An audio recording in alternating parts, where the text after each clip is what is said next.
요즘 왜 이렇게 사람이 멀어지는지 그 생각해 보신 적 있으십니까? 아침에 눈을 떠도 전화 올 사람이 없고 저녁에 집에 들어와도 말을 건넬 사람이 없는 그 시간. 텅 빈 거실에서 텔레비전만 켜놓고 있는 그 시간. 그게 요즘 당신의 하루라면 오늘 이 이야기를 잠시 들어주십시오. 오늘은 정약용의 이야기를 들려드리려 합니다. 200년도 더 전에 살았던 조선의 학자입니다.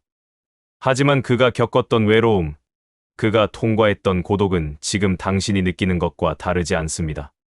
시대가 바뀌어도 사람 마음은 크게 다르지 않으니까요.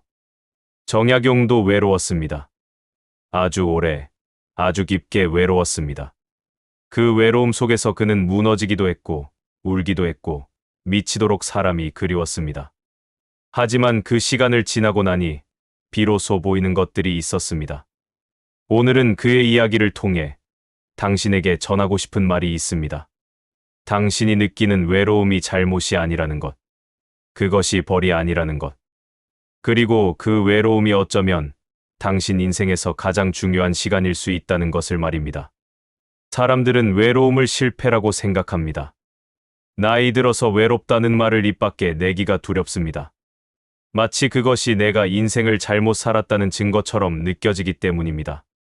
친구가 많지 않은 것, 자식이 자주 안 오는 것, 배우자와 대화가 없는 것. 이 모든 게 내 탓 같고, 내 성격 탓 같고, 내가 뭔가 잘못해서 이렇게 됐다고 생각합니다.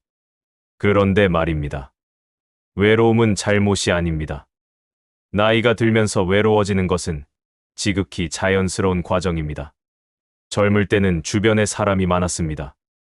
직장 동료, 학부모 모임, 동창회, 친척 모임. 그 안에서 당신은 누군가의 부모였고, 누군가의 동료였고, 누군가의 친구였습니다. 역할이 있었고, 자리가 있었고, 목소리가 있었습니다. 하지만 은퇴를 하고, 자식이 독립하고, 부모 세대가 떠나고 나면 어떻습니까? 역할이 사라집니다. 그러면 사람도 사라집니다. 아니, 정확히 말하면 사람들이 당신을 필요로 하는 이유가 사라집니다. 이것은 당신 잘못이 아닙니다. 세상이 원래 그렇습니다. 사람은 필요에 의해 모이고 필요가 사라지면 흩어집니다. 그것이 인간 사회의 냉정한 진실입니다. 당신이 착하게 살았든 나쁘게 살았든 이 과정은 누구에게나 찾아옵니다. 외로움은 벌이 아닙니다. 그것은 삶의 단계입니다. 봄이 지나면 여름이 오고 가을이 지나면 겨울이 오듯이 인생에도 계절이 있습니다. 젊을 때는 봄이고 여름이었다면 지금은 겨울입니다. 추운 것이 당연합니다. 을씨년스러운 것이 당연합니다. 하지만 겨울에도 겨울만의 아름다움이 있습니다. 겨울에만 볼 수 있는 풍경이 있습니다. 외로움도 마찬가지입니다. 정약용은 41살에 유배를 갔습니다. 전라도 강진이라는 곳이었습니다. 한양에서 멀리, 아주 멀리 떨어진 바닷가 마을이었습니다. 죄인의 몸으로 끌려간 그곳에서 그는 18년을 살았습니다. 18년입니다. 사람의 인생에서 18년이 무엇입니까? 갓난아이가 성인이 될 때까지의 시간입니다. 처음에는 견딜 수가 없었다고 합니다. 밤마다 가족 생각에 잠을 이룰 수 없었습니다. 아내는 어떻게 지내고 있을까? 아이들은 밥은 먹고 다니는가? 늙은 어머니는 건강하신가? 생각이 꼬리를 물었습니다. 그리고 억울함이 밀려왔습니다. 잘못한 것이 없는데 왜 이런 벌을 받아야 하는가? 사람이 그리웠습니다. 아니, 정확히는 자신을 알아주는 사람이 그리웠습니다. 강진에도 사람은 있었습니다. 하지만 그들은 그를 죄인으로만 봤습니다. 조심스럽게 대했고 거리를 두었습니다. 정약용은 그들 사이에서 투명 인간 같았습니다. 존재하지만 존재하지 않는 사람. 말을 해도 들리지 않는 사람. 그 외로움이 얼마나 아팠는지 모릅니다. 밤에는 별을 보며 울었다고 합니다. 아무도 모르게. 아무 소리도 내지 않고. 그냥 눈물만 흘렀습니다. 왜 나는 이렇게 혼자인가?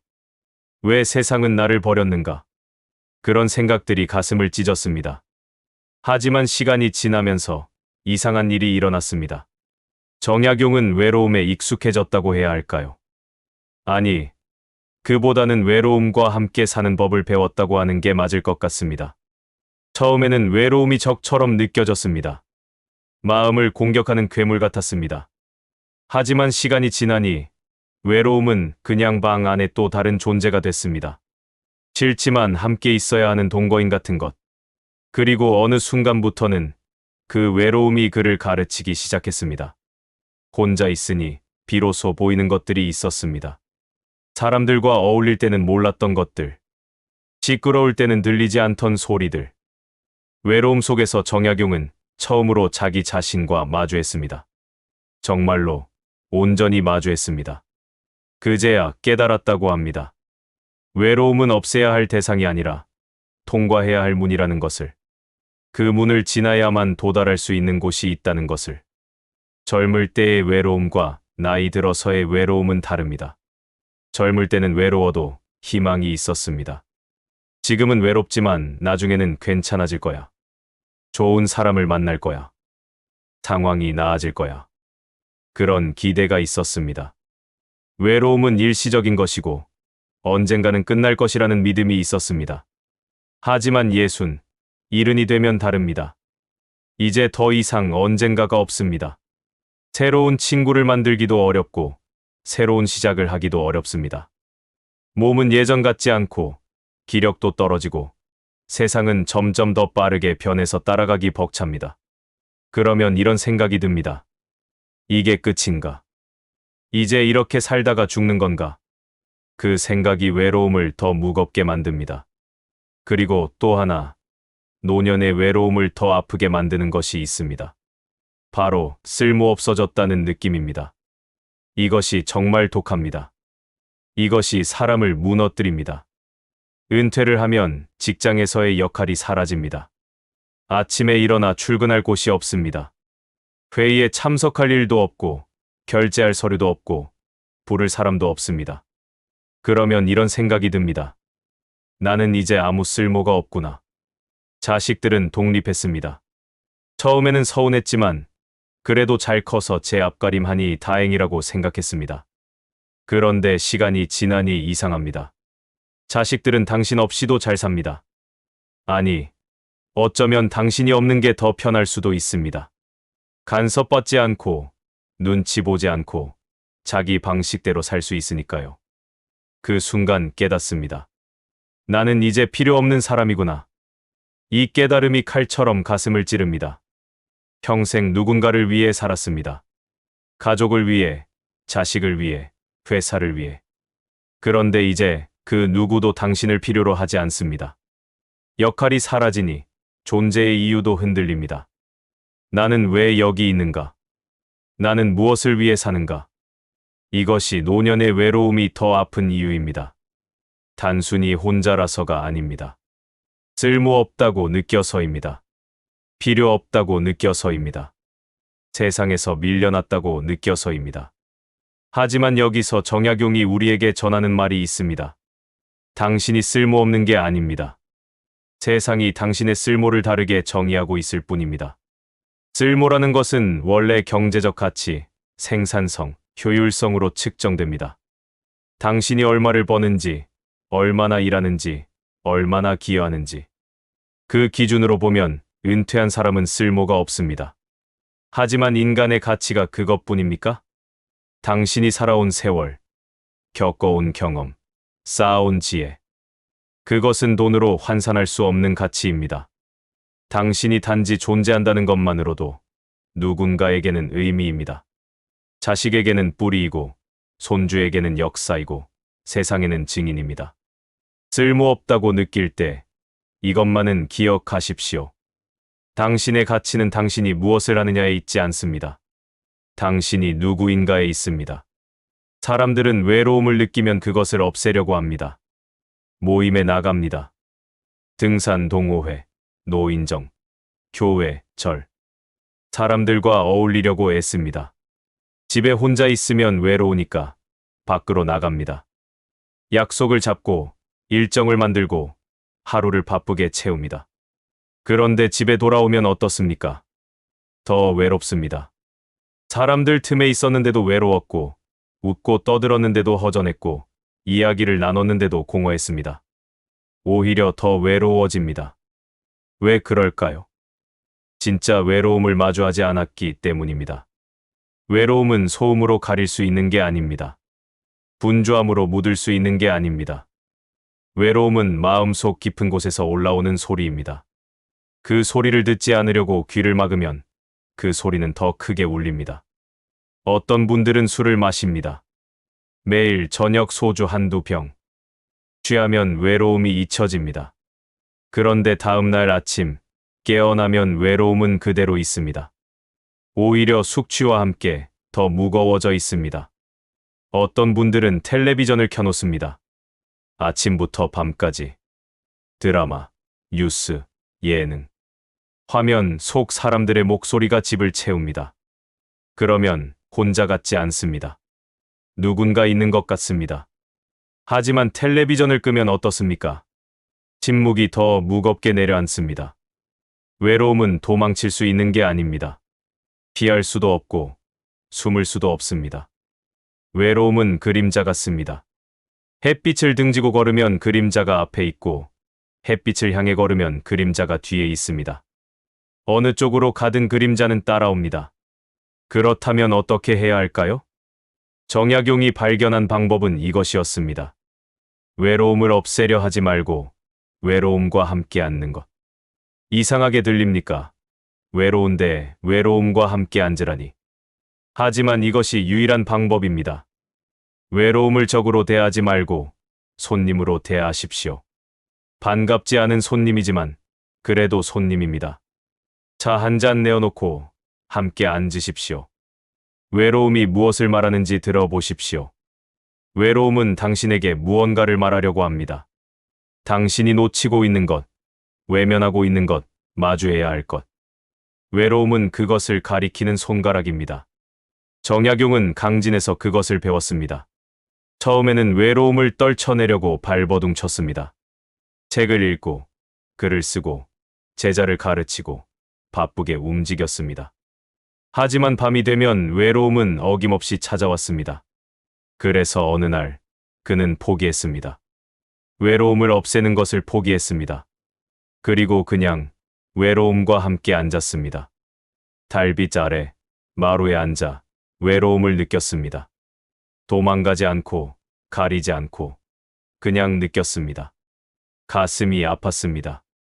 눈물이 났습니다. 하지만 이상하게도 그 순간이 지나고 나니 마음이 조금 가벼워졌습니다. 외로움을 온전히 느끼고 나면 외로움이 조금 물러갑니다. 싸우지 않으니 힘이 빠집니다. 도망가지 않으니 쫓아오지 않습니다. 외로움은 당신이 인정할 때까지만 강력합니다. 인정하고 나면 그냥 하나의 감정일 뿐입니다. 외로움과 고독은 다릅니다. 외로움은 아픔입니다. 누군가가 필요한데 없을 때 느끼는 결핍입니다. 하지만 고독은 다릅니다. 고독은 선택입니다. 혼자 있음을 받아들이고 그 안에서 무언가를 발견하는 것입니다. 외로움은 적이지만 고독은 공간입니다. 그 공간 안에서 당신은 당신을 만날 수 있습니다. 평생 당신은 바빴습니다. 일하고, 가족 돌보고, 사회생활하고. 그 속에서 당신은 늘 누군가의 누구였습니다. 누군가의 남편, 아내, 부모, 자식, 직장인.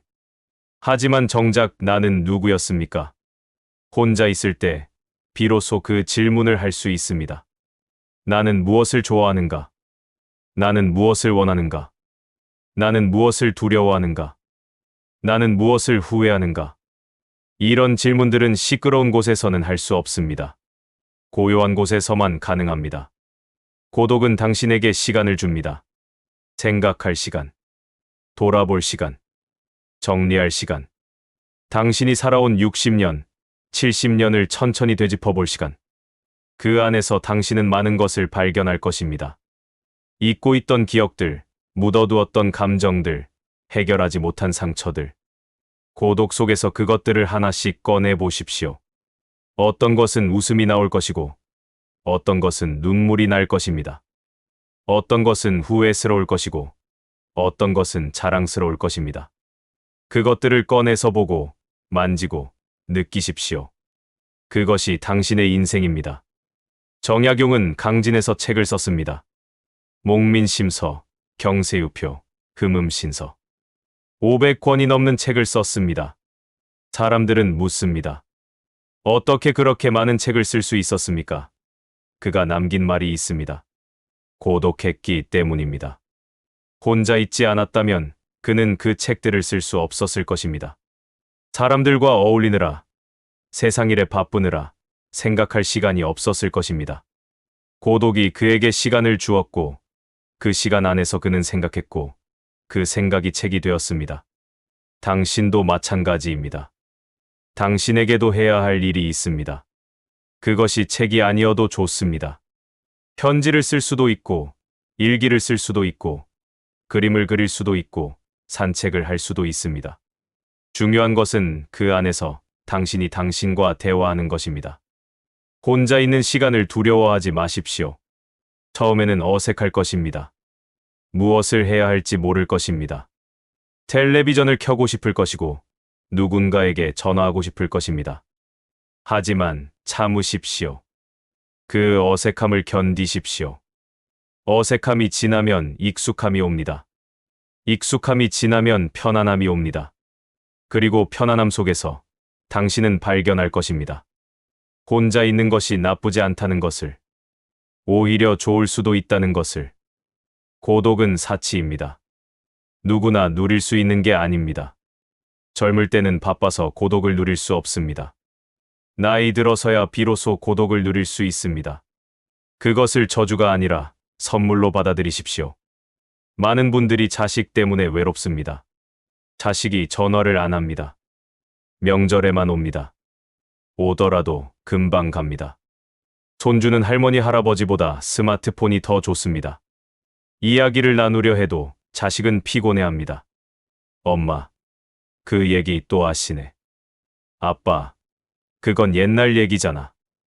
그럴 때 마음이 어떻습니까? 서운합니다. 화가 납니다. 서럽습니다. 내가 너희를 어떻게 키웠는데, 내가 너희를 위해 뭘 얼마나 했는데, 그런 생각이 듭니다. 그리고 이런 생각도 듭니다. 내가 뭘 잘못했나? 내가 부모 노릇을 잘못했나? 들어보십시오. 자식이 멀어지는 것은 당신 잘못이 아닙니다. 자식이 독립하는 것은 자연스러운 과정입니다. 아니, 그것은 당신이 잘 키웠다는 증거입니다. 자식이 당신 없이도 살 수 있다는 것은 당신이 자식을 제대로 길러냈다는 뜻입니다. 생각해 보십시오.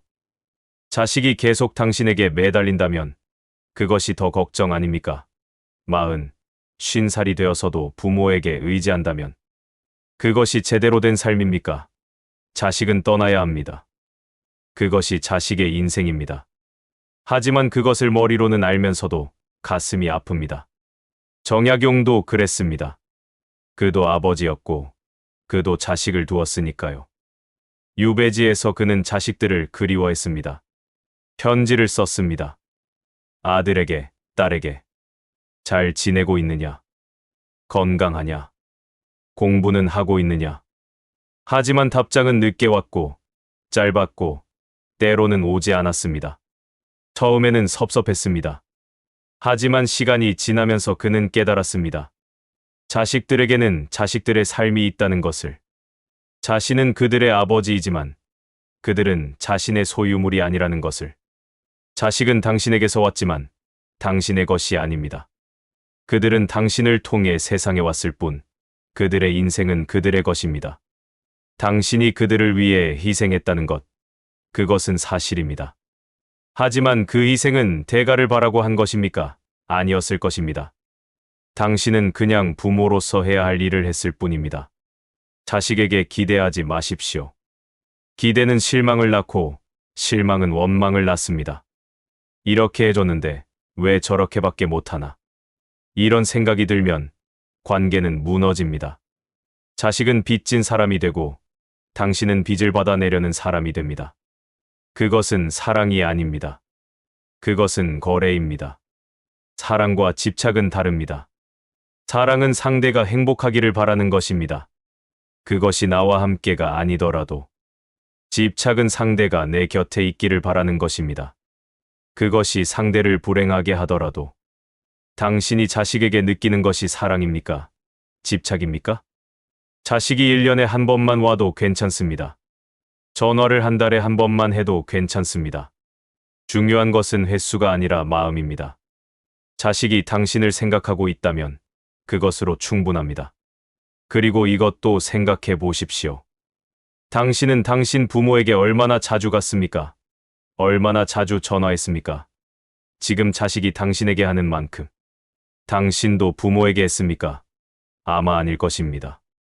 그것이 세대의 흐름입니다. 우리는 모두 부모보다 자식에게 더 많이 줍니다. 그것이 자연의 이치입니다. 자식과의 거리를 받아들이십시오. 그들에게는 그들의 가족이 있고, 그들의 일이 있고, 그들의 삶이 있습니다. 당신은 더 이상 그들 삶의 중심이 아닙니다. 그것이 슬프지만 그것이 맞습니다. 당신도 언젠가 부모의 삶에서 벗어나 자신의 삶을 살았듯이 이제 당신도 당신의 삶을 사십시오. 자식을 위한 삶이 아니라 당신을 위한 삶을. 자식이 당신의 전부가 되어서는 안 됩니다. 자식은 당신 인생의 한 장입니다. 중요한 장이지만 전부는 아닙니다. 외로움을 통과한 사람에게는 힘이 생깁니다. 그것은 눈에 보이는 힘이 아닙니다. 말로 표현하기도 어렵습니다. 하지만 분명히 있습니다. 그것은 깊이입니다. 무게입니다. 단단함입니다. 외로움 속에서 사람은 단련됩니다. 쇠를 단련할 때 물에 달구고 물에 담급니다. 그 과정을 반복하면 쇠는 강해집니다. 사람도 마찬가지입니다. 외로움이라는 물에 달궈지고 고독이라는 물에 담가지면 사람은 단단해집니다. 외로움을 겪지 않은 사람은 가볍습니다. 그들은 표면을 삽니다. 사람들 사이를 떠다니며 분위기에 휩쓸리고 유행을 따라갑니다. 그들에게는 중심이 없습니다. 바람이 불면 흔들립니다. 하지만 외로움을 통과한 사람은 다릅니다. 그들은 흔들리지 않습니다. 왜냐하면 그들은 자기 자신을 알기 때문입니다. 혼자 있어 봤기 때문입니다. 아무도 없을 때 자신이 어떤 사람인지 알기 때문입니다. 나이 들면서 말수가 줄어듭니다. 젊을 때는 말이 많았습니다. 이것도 말하고 싶고 저것도 말하고 싶었습니다. 자기 생각을 알리고 싶었고 인정받고 싶었고 존재감을 드러내고 싶었습니다.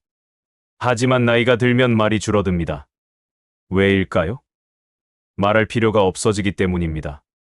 증명할 필요가 없어지기 때문입니다. 젊을 때는 자신이 누구인지 말로 설명해야 했습니다. 하지만 나이가 들면 말하지 않아도 알 수 있습니다.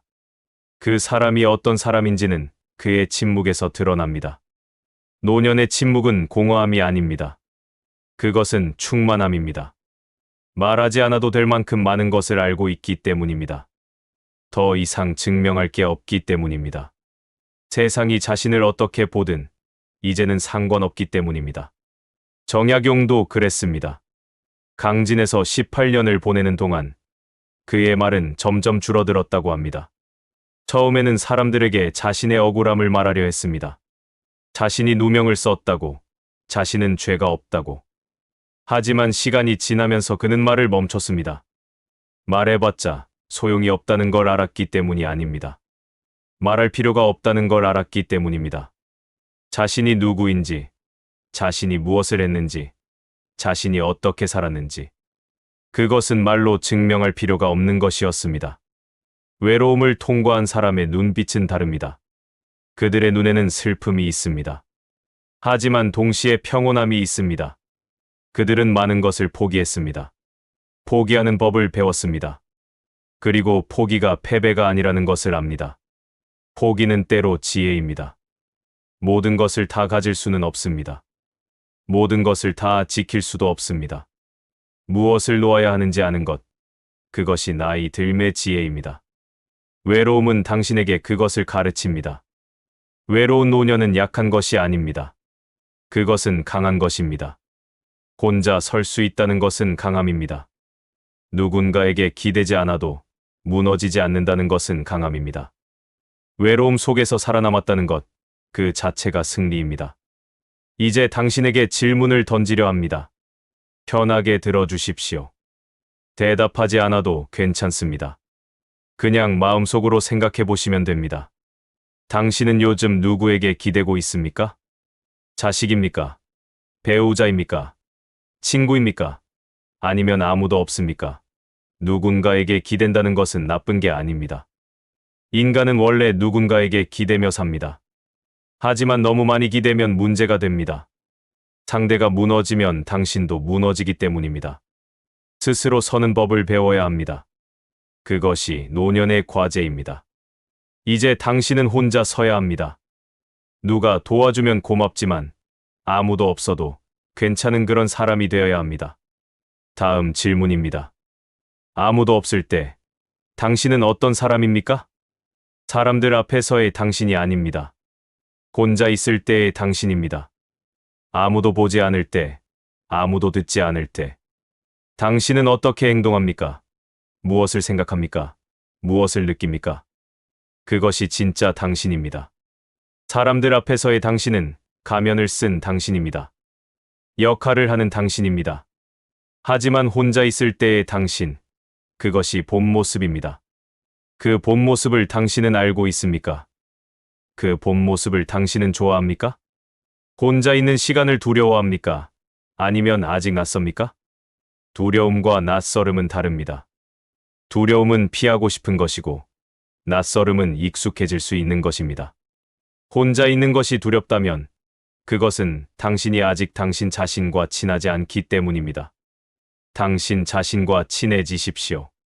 당신과 가장 오래 함께할 사람은 당신 자신입니다.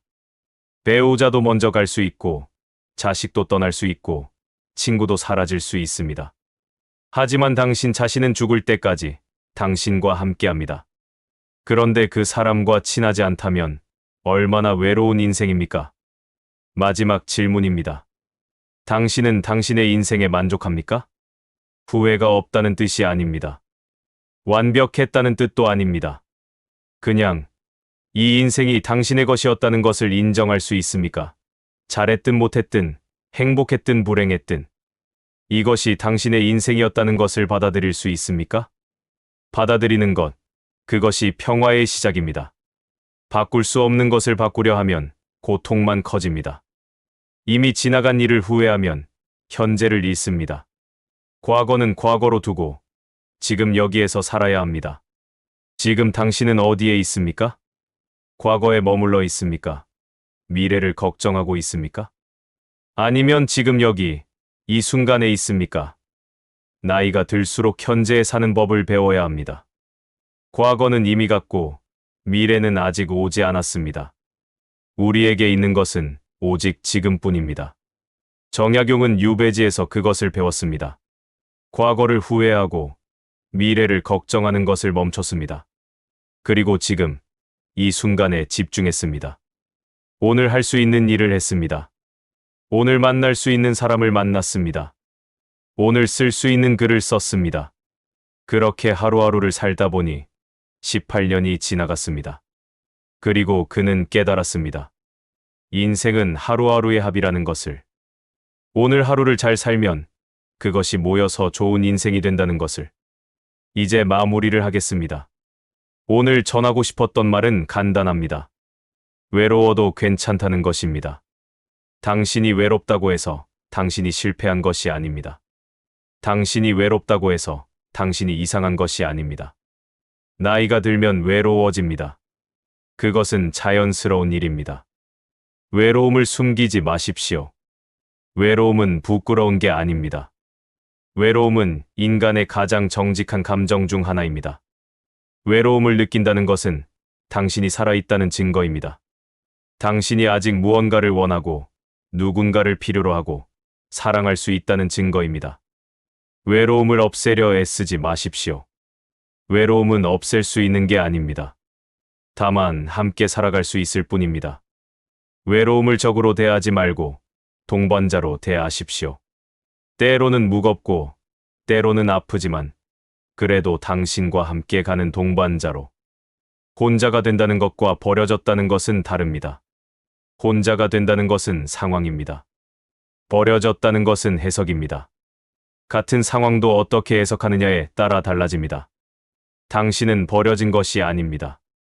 당신은 단지 인생의 한 단계에 와 있을 뿐입니다. 정약용은 강진에서 18년을 보냈습니다. 그 시간이 벌이었습니까? 처음에는 그렇게 생각했습니다. 하지만 나중에 돌아보면 그 시간은 선물이었습니다. 그 시간이 없었다면 그는 자기 자신을 몰랐을 것입니다.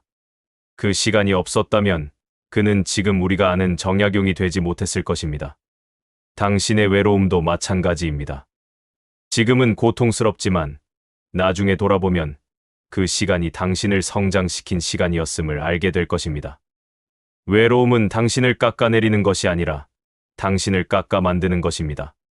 돌을 깎으면 조각이 됩니다. 나무를 깎으면 목공품이 됩니다.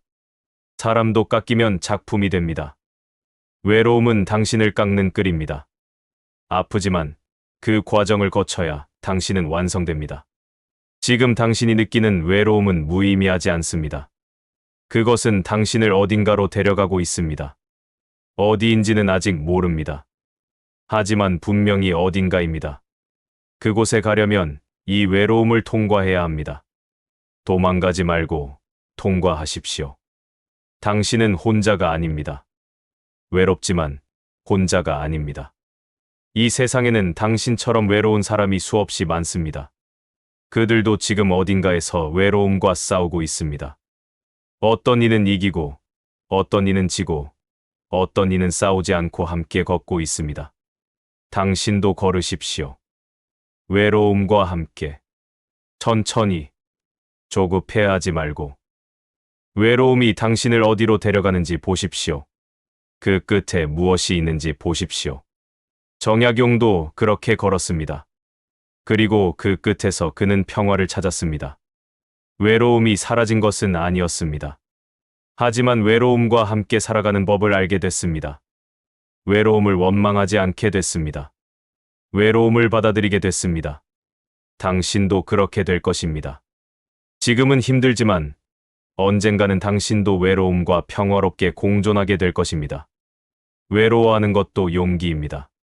외로움을 느낀다는 것은 당신이 아직 포기하지 않았다는 뜻입니다. 포기하지 마십시오. 외로워도 괜찮습니다. 힘들어도 괜찮습니다. 눈물이 나도 괜찮습니다. 그것은 당신이 살아있다는 증거입니다. 당신이 사람이라는 증거입니다. 밤이 깊었습니다. 당신은 지금 어디에 계십니까? 혼자 방에 앉아 이 이야기를 듣고 계십니까? 옆에 누가 있습니까? 아니면 아무도 없습니까? 아무도 없어도 괜찮습니다. 당신이 있으니까요. 당신 자신이 당신과 함께 있으니까요. 그것으로 충분합니다. 오늘 밤 잠들기 전에 한 번만 생각해 보십시오. 나는 괜찮은 사람이다. 외롭지만 괜찮은 사람이다. 실패하지 않았다. 버려지지 않았다. 나는 단지 인생의 다른 계절을 살고 있을 뿐이다. 그렇게 생각하고 주무십시오. 내일 아침 눈을 떴을 때 세상이 달라지지는 않을 것입니다. 여전히 외로울 것이고 여전히 혼자일 것입니다. 하지만 당신은 조금 달라져 있을 것입니다. 외로움을 대하는 당신의 마음이 조금 달라져 있을 것입니다. 그것으로 충분합니다. 인생은 한 번에 바뀌지 않습니다. 조금씩 천천히 바뀝니다. 오늘 조금 바뀌고 내일 조금 바뀌고 그렇게 쌓여서 어느 날 보면 많이 바뀌어 있습니다. 당신도 그렇게 바뀔 것입니다.